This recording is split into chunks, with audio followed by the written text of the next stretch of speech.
In the world of business and our customers, we have to be significant students of our customers. And we can't assume that the reason why they're having these challenges or why they're coming to us in the first place is what we think.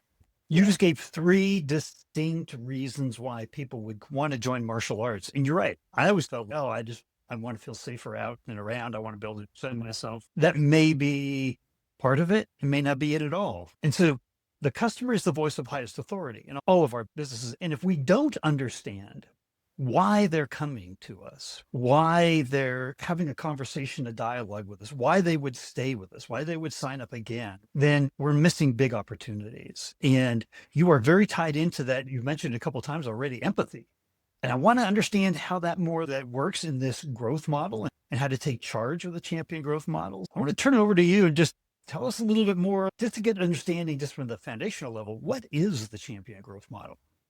Yeah, it starts with outcomes and really making sure we can actually name what they are, right? Features don't move market. And if we use the example that you were just talking about, which is really understanding, given that customers are the kind of the de facto source of truth, really understanding not just what they desire, but what stood in the way of those desires previously. So if we were to think about, as an example, if you think about Peloton, they were on fire and they did nothing different than so many other online platforms did. But what they did is they created a community and they created accountability around a very tightly integrated system of hardware and software.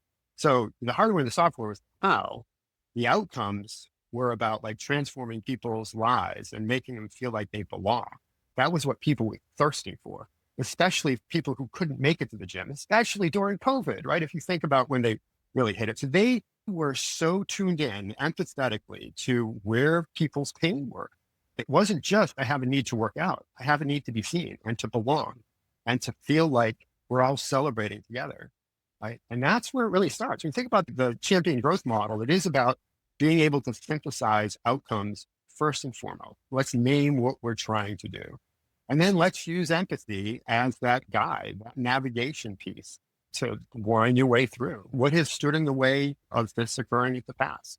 How do you feel about your role on a daily basis? What's holding you back? And oftentimes it starts with technology or data that I can't get or insights I can't derive, or I can derive them, but it's just really hard, right? That's where it starts.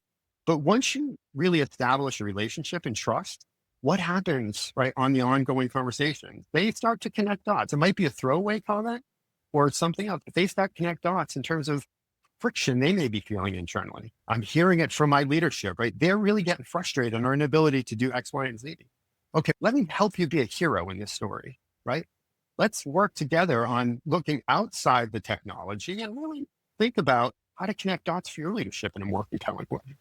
If it starts with trust and if it starts with outcomes, and then it goes to this whole concept of empathy as the way we're going to navigate through it. Well, now once I see you and I feel you, it's about really creating trust. And that's going to be driven through consistency, right? The root of a lot of pain when it exists with customers is variability. Right? I talked to you today and you deliver on point. You said what you were going to do and you delivered on it.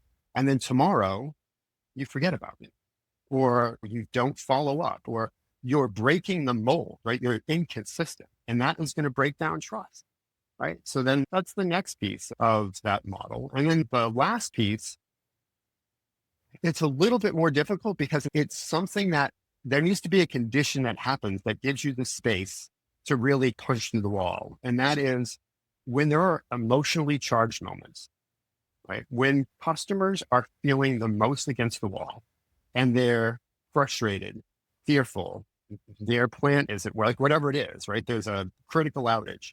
How you show up in those moments is what they remember, right?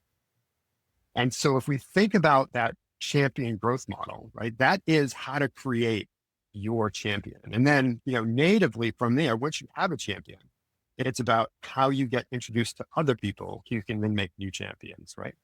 But it really needs to start with that absolute trusted, deeply trusted relationship with whoever your key stakeholder is. And it could be a user or it could not be a user. And I think that's the other thing you've got to navigate, right? Sometimes it's both two people, right? But usually starts with a buyer and then it navigates through user community, and then the user community transitions right out to other stakeholders.